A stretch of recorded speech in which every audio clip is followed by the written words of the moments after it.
I'm glad you brought up that point about meaning, by the way. I think I opened that chapter up on meaning with this question that was asked me. What do you think is the main objection to markets?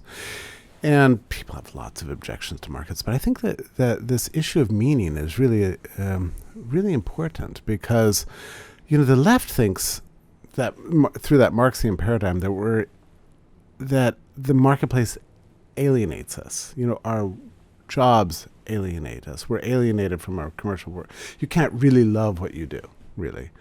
You do what you do to survive, and then but there's a terrible struggle at the root of that. You hate your boss. Capital's exploiting you. You're losing your surplus value, and so on. So your job alienates you, and then the right has a separate tale of this. That meaning comes through terrifying things like exercising courage on the battlefield, or loathing your enemy, being a collective on the march, a homogeneous tribe, moving through history. They have this big drama story they want meaning to consist of, and they a guy like Carl Schmitt, who I talk about, they see the marketplace as silly.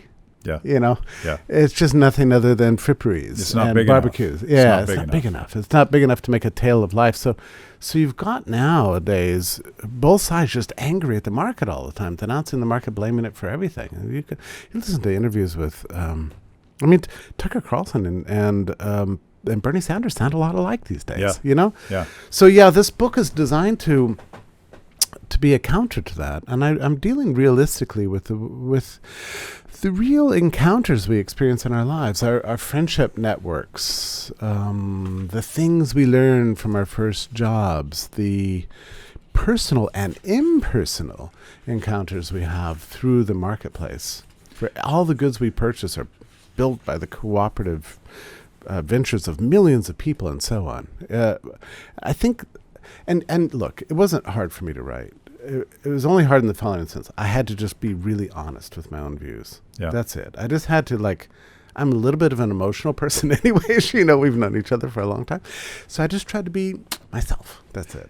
This may be offensive to you, but as I was reading this, particularly the first couple chapters where you're essentially laying out the moral case for owning your own life and taking risk and defining yourself. And it reminded me of a KISS concert that I went to a couple years ago.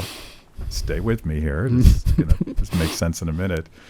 And this was in the midst of all this political tumult, and everybody's angry at each other, and there's wars and there's starvation and all that. And Paul Stanley gets up to the microphone. He's like, "There's so many troubles out there, just so many troubles." And he lists the litany of politics and war and all that. And you're waiting for a lecture, and it said, "We're not going to talk about any of that. Isn't that crazy? This is not why we're here tonight. Yeah. We're here to rock." Yeah. And what this book does is, you reference all sorts of odious ideologies and totalitarian disasters, but it's really about the beautiful case for freedom. Mm-hmm. And markets and individual destiny, defining themselves. The formation and we don't tell that story enough. No, we don't. It's a formation of communities. And I'm glad you brought up the concert environment, by the way, because I think you and I have different sort of outlooks on music and stuff. But, the concert settings do this. They bring together these interesting communities of people. A lot of you've never met these people before. And there's magic, not just on the stage, but a lot of it is just being in this group of people that are celebrating the same thing together. And you look around and you're like, wow, you like Taylor Swift too? I like Taylor Swift. Oh, you know that song? I know that song, and so on, Sometimes I wonder, Matt, and I wasn't around for Woodstock, right?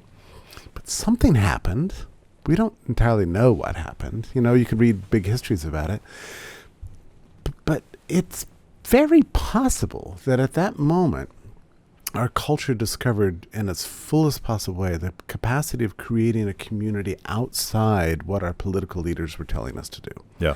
Until that time in history, there was always some leader forming us into a community, whether it was Wilson or FDR. Oh, we as a nation are going to do the following thing, and then it was Johnson, and now we're going to go to war, and you know, it was always a big national project. At Woodstock, you discovered you didn't need these people.